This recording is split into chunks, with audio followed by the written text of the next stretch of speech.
Franklin, o Cefere deste ano é sobre teologia bíblica do Antigo Testamento. E nós temos um caso de amor e estranhamento com o Antigo Testamento. Muitos dos textos nos parecem estranhos, difíceis de entender, mas por outro lado tem os Salmos, que todo mundo ama. Qual que é o papel, então, do Antigo Testamento para nós cristãos hoje? Alguns vão desprezar, vão falar que é tudo lei e vão deixar para trás. Qual que é a importância do Antigo Testamento para o cristão de hoje? O Antigo Testamento é a base sobre a qual o Novo Testamento é construído. A relação entre os dois é uma relação de promessa e cumprimento. Se a gente abrir mão do Antigo Testamento, na verdade a gente joga fora não só uma grande parte da Sagrada Escritura, mas a chave para, de certa forma, compreender corretamente o Novo Testamento. A grande parte do Novo Testamento é interação com o Antigo Testamento. Você pensa no Evangelho de Mateus, você pensa no livro de Romanos, no livro de Gálatas, no livro de Hebreus.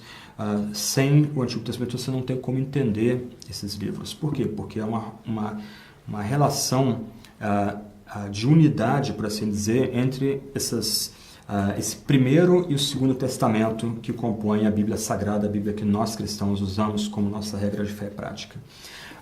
Quando a gente pensa no Antigo Testamento, a gente é lembrado, por exemplo, do que o Antigo Testamento ensina sobre Deus, sobre a bondade da criação original, sobre a entrada do pecado no mundo.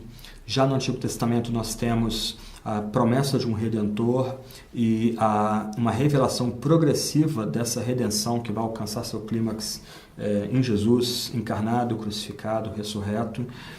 No Antigo Testamento nós temos a história não só da queda, mas os defeitos da queda imediatos. Nós temos uma distinção entre o que é religião, que é idolátrica, e essa revelação de Deus a nós. A gente pode pensar no episódio da Torre de Babel, que é uma ilustração vívida desse esforço religioso do ser humano para chegar a Deus, e que Deus rejeita.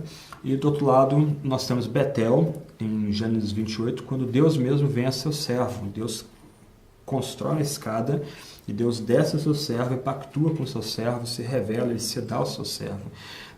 No Antigo Testamento nós temos a história do chamado de Abraão, as promessas que Deus faz a Abraão, e ele se torna o modelo daqueles que creem, como a gente aprende no Novo Testamento.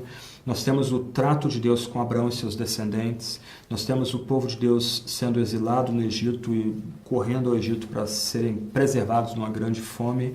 Deus velando pelo seu povo do Egito e libertando com braço forte o seu povo do Egito, cuidando e guiando o povo em peregrinação no deserto até entrar na terra da promessa. E na terra da promessa nós temos as tensões com os reinos ao redor. Nós temos um grande profeta que é Samuel. Nós temos histórias de reis como Saul, Davi, Salomão, o reino unificado, o reino dividido, a destruição do reino do norte, depois a destruição do reino do sul, como resultado dos pecados da nação. Mas Deus traz o povo de volta do exílio, sendo leal ao seu pacto, o pacto estabelecido com Abraão, com Moisés e com Davi, finalmente, o pacto renovado, a promessa de renovação do pacto em Jeremias, que a gente vai ver o clímax desse pacto, dessa promessa pactual no Novo Testamento. Quer dizer, o Antigo Testamento, como a promessa do Novo Testamento, é o que prepara-nos para saborear a mensagem do Novo Testamento e entendê-la à luz de toda essa história anterior do trato de Deus com o seu povo. E um ponto importante, especialmente numa época que parece reviver antissemitismo, é lembrar que os pactos que Deus estabeleceu com Israel ainda permanecem.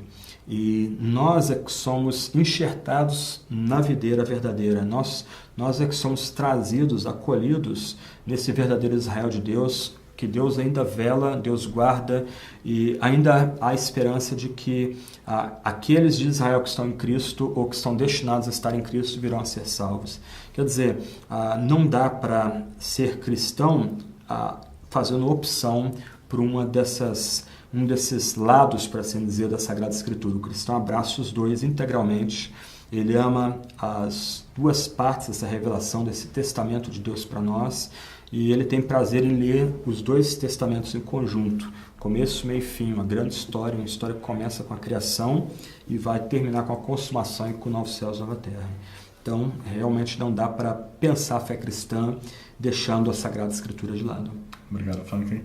Conheça o curso Fiel de Liderança Teologia Bíblica do Antigo Testamento.